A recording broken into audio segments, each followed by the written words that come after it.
Welcome back. The show's called Brand Equity and I'm Sonali Krishna.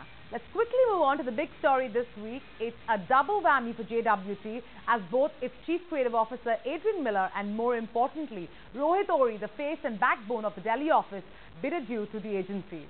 While Adrian's exit will not have any real impact on the agency, Ori's loss may end up being very costly for JWT. Rohit Ori managed business of almost 100 crores and his resignation brings to the forefront a lot of questions on how JWT handles its personnel. Calvin Harris, the CEO of JWT India, will undoubtedly face a lot of flack on account of this high-profile exit.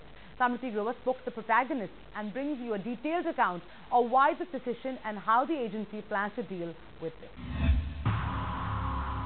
May 30th, 2011. Adrian Miller quits JWT.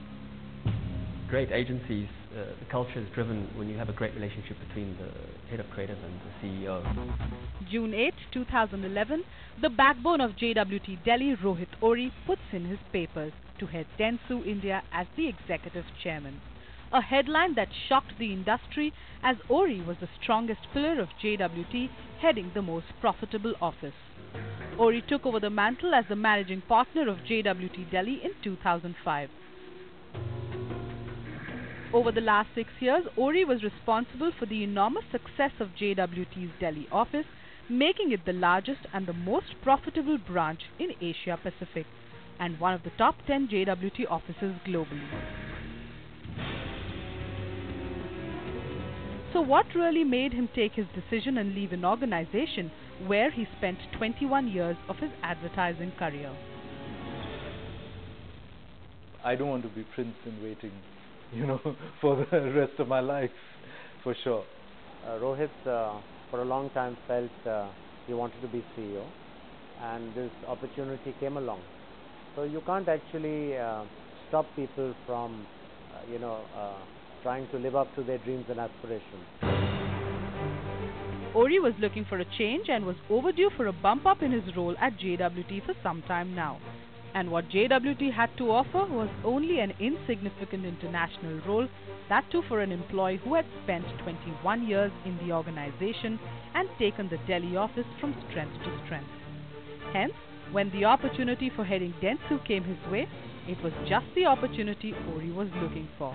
I think I've given JWT my best and everything that I could, really. And quite honestly, I was looking for a new a new challenge to take on.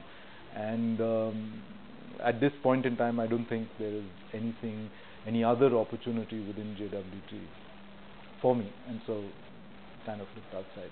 I've built the office over a period of time, 7 years, and today, our office revenue is 3 times what it was when I took over. So I understand how really you build businesses, build an agency, and I think this is an opportunity once again for me to really build an agency back to strength. Rohit is all set to start his new innings at Dentsu next month. For Calvin Harris, the going will get very tough to find a partner as able as Rohit Ori to manage his most profitable office in the network. JWT needs to start internalizing as they've been losing a lot of their prized talent in the last few years. It all began 2 years ago in 2009 when JWT started losing its senior people one by one. One of the first exits was that of Agnello Dias, the man behind the Lead India campaign, followed by Tarun Rai, who headed the Mumbai office then. That was followed by 2 very senior people in JWT, Shamik Sen Gupta, creative head in the Calcutta office, and Prahlad Nanjappa, senior VP in Bangalore. Another blunder committed by the head honcho of JWT was to bring in an expat creative director, Adrian Miller, on board as the chief creative officer in Delhi, which rubbed a lot of senior creative people the wrong way, leading to 2 high-profile exits, Anuja Chauhan and Elvis Sequeira.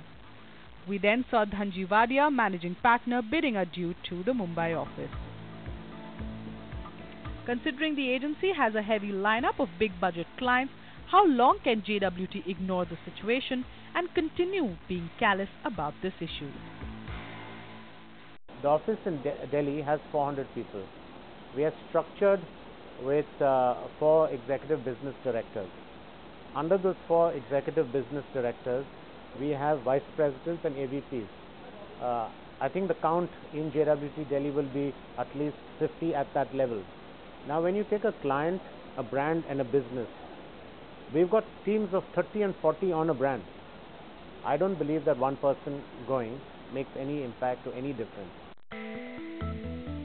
The agency will now revert to the earlier structure of 5 executive creative directors in Delhi based on respective client needs. The agency has reshuffled its creative team by shifting Soumitra Karnik from the Pepsi business to the Airtel account, while Surjo Dutt, Priyanka Bhattacharya and Jaideep Mahajan will look after the PepsiCo business, and Preeti Kapoor will overlook the Nokia and the Airtel DTH business. Along with this team, Teesta Sen will hold the creative fort in Mumbai and Senthil Kumar will head the southern region. That's not all. This bunch of ECDs will form the core creative team of JWT that will head their All India Creative Council. But the question really is, how will JWT cope with the exit of Rohit Ori, a name that has been synonymous with the Delhi office and its clients? And who is going to be Rohit's successor? And will he be able to live up to the outstanding track record set by him? I think it's a question you should pose to him, and that's, like, for once I say, that's his problem now. It's under discussion. Rohit is here till the end of July, so there is a process, and we've not decided. I mean, we are not ready to actually announce anybody yet. So in the interim, I'm there. I've always been there. I will continue to do so. Let's hope that JWT learns from these mistakes soon. Otherwise, a few ECDs who in any case have been in waiting for the top creative job might just be next in line. Time for a short breather, but coming up, KVC, there is the latest fashion and we have that captured on camera. Stay tuned.